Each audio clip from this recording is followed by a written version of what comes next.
Please welcome world chess champion and political activist, Garry Kasparov.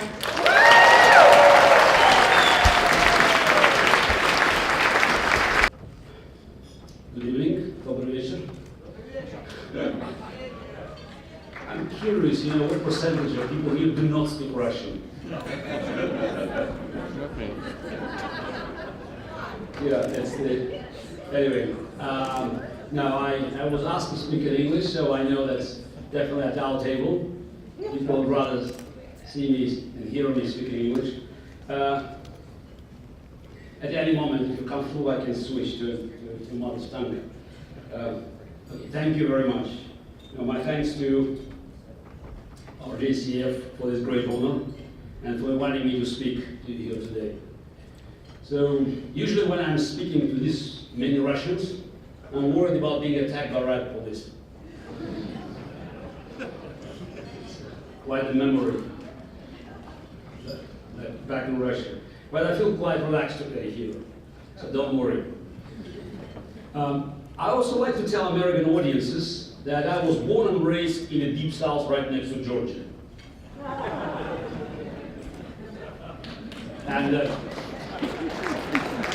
And it's true, of course, because I was born in Baku, Azerbaijan, in the deep south of the USSR, right next to the Republic of Georgia. Many of you also know that I was born Gary Weinstein in Baku. My father passed away when I was just 7, and I was raised by my mother and family, so it was natural to take her name, Kasparova. And it wasn't a career move, by the way, especially since going from a Jewish name to an Armenian name was not a big promotion in the USSR. So later, when my name started to appear in the Western press, some of the papers gave my name as Harry with H, not Gary, because the Russian letter,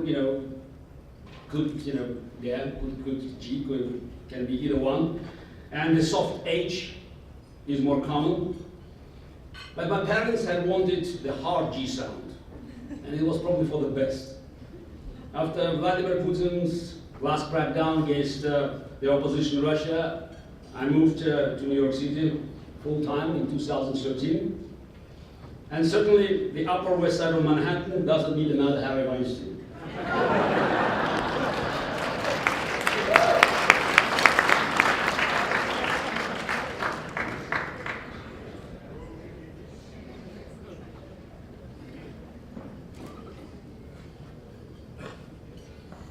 So after 20 years as the world top-rated chess player, in 2005 I retired from professional chess. I was still the world #1, and my move into the Russian pro-democracy movement surprised many people.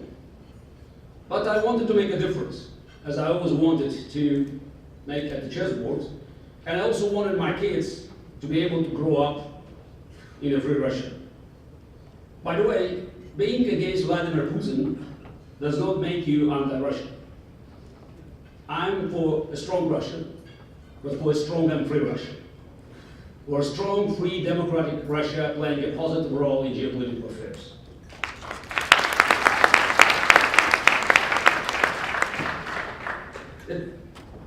The typical question that I heard at that time a lot was how I would adapt in a move from the black and white world of chess into the gray world of politics. Or what we charitably call politics in Putin's dictatorship. I was asked how my chess experience would help me in this dangerous new challenge. And my answer was simple: it wouldn't. Because in chess, we have clear rules and uncertain results. And in so-called elections in Putin's Russia, it's exactly the opposite. The rules changes constantly, but the results are always the same.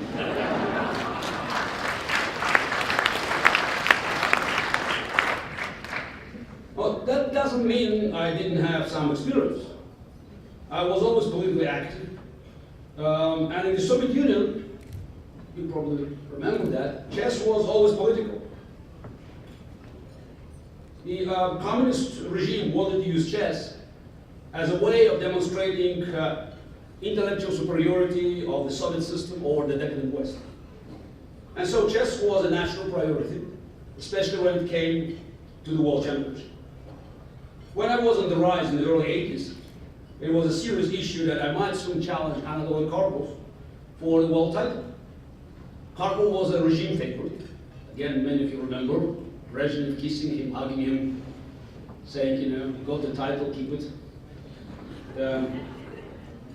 Karpov was a regime favorite, soft-spoken and loyal communist from the heartlands, the Ural Mountains. Meanwhile, I was a young hothead from Baku, an Armenian Jew, who didn't like to follow instructions. But finally, partly thanks to the slow opening of the Soviet system under Gorbachev, I reached my goal of becoming world champion in 1985 at the age of 22. So chess was political.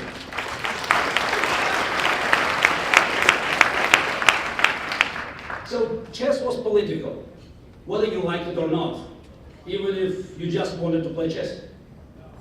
Just like throughout history, being Jewish is political, whether we like it or not.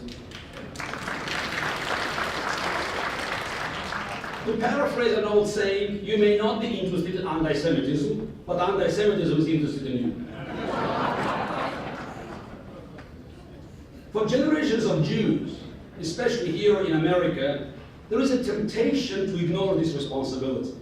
To say that anti-Semitism, or Zionism, or Israel itself are not important or relevant to you personally. Or even worse, they suggest that Jews must stop being exceptional, to stop drawing attention, basically to stop being Jews, in order for the prejudice and attacks to stop. This is a deadly fallacy and an abdication of responsibility. I believe in peace, and I believe peace is possible, but for Jews and for Israel, as with American and global security, I believe in peace through strength.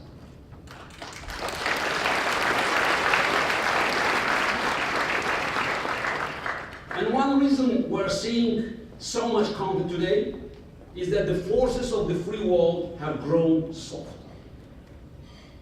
There has never been a better time to be an enemy of America. Every time White House announces another concession to Iran, I check the State Department's own website to see if Iran is still on the official state-sponsored terrorism. And it is. The dictatorship of Cuba is rewarded. The butcher Assad in Syria is still there. And Putin's invasion of Ukraine is still ongoing. But the Middle East is where the consequences of American retreat are clearest and deadliest. There are many in this country who advocate this retreat, saying it is not American business, Syria, Iraq, who cares? Let's leave and let them kill each other, they say. This is morally disgusting and also ignorant, especially when you look at the map of the region. America can walk away, yes, although the chaos and terror will continue to follow. But the state of Israel cannot walk away. So the question is, will America walk away from the state of Israel? I believe it must not. If America turns away from Israel, it will be turning away from the common values we share. The values of democracy and liberty and the free market that have made them two of the most successful nations in the world. In 2010, I was at the Tel Aviv University for the Dan Davids Awards ceremony. I was an invited chess player to have a simultaneous exhibition, not a recipient of the award. To my surprise, they asked me to talk to a young group of students from the countryside.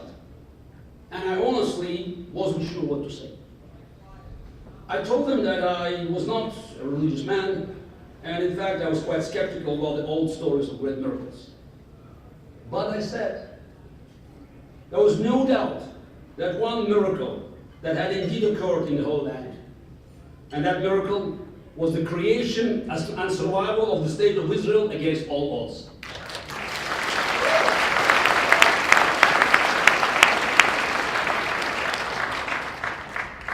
And yet the White House is far more interested in making deals with some of Israel's and America's worst enemies, while alienating Israel.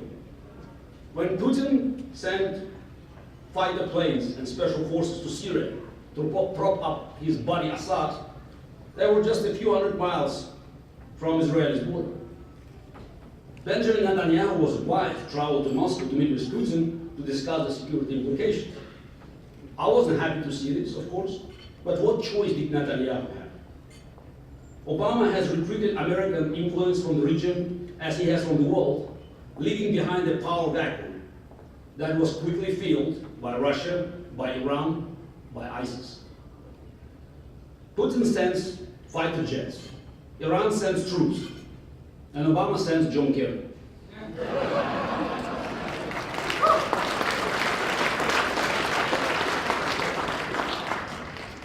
So it's clear who is calling the shots. I hope Netanyahu realizes that Putin will never be a real ally of Israel. Because Putin wants conflicts.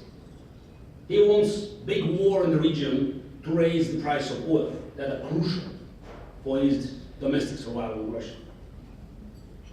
And no matter how much radical Islamists, whether Sunnis or Shia, hate and kill each other, they never fail to turn their attention to Israel and to Jews when they need to rally domestic support. Last year I was invited by John Podhoretz at Commentary magazine to contribute to a symposium on what will be the state of Jewry in the year 2065. 50 years in the future. My contribution was based on the vision of a 265 in which every individual who identifies as a Jew, who is identified as a Jew, is treated with respect and lives in peace. Easy. Of course, this is also my desire for everyone, Jew and non-Jew alike, to have the individual freedom and rights modern society has struggled to attain for so long. But to say Jews have obtained that status of freedom from violence and hatred and prejudice would mean that our world has come very far toward our goals as a society as a whole. Because if Jews are thriving and living without fear everywhere, it will mean that democracy and liberty are thriving also everywhere. This equation is based on a simple and terrible fact that Jews have long been the canaries in the coal mines of human rights, dictatorship, and war. Jews and Israel are still a primary target of terrorists and dictatorships today, from supermarket murderers in France to the radical Islamists across the Middle East, and all the way to the Kremlin. Anti-Semitism today, whether religious fundamentalism or cynical political exploitation, is rife among the forces of anti-modernity, who wish to turn back the clock of human progress. The ongoing resurgence of violence against Jews in supposedly liberal and free Europe indicates the dangers of complacency, even in the most unlikely places.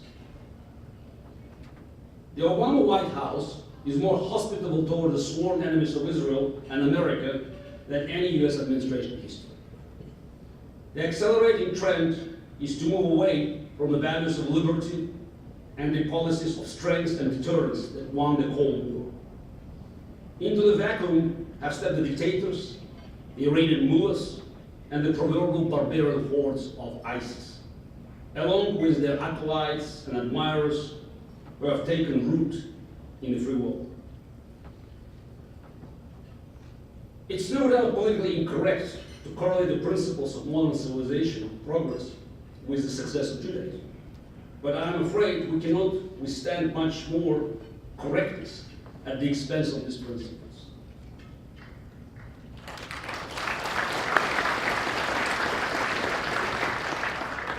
The danger is too great. The only way to reverse our dangerous course is to speak out and to fight without quarter against the moral equivalence that is as much an existential threat as guns and bombs.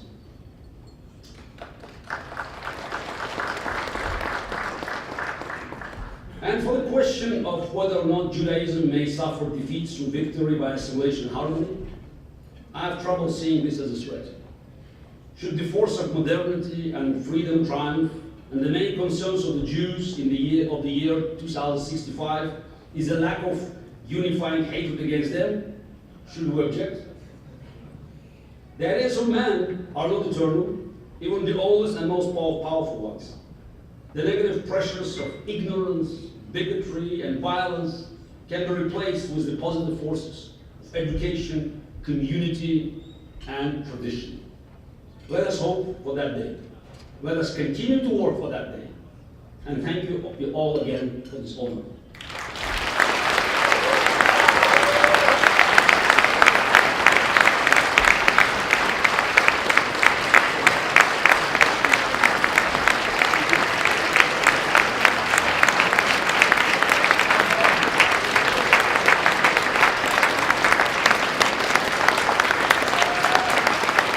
Спасибо.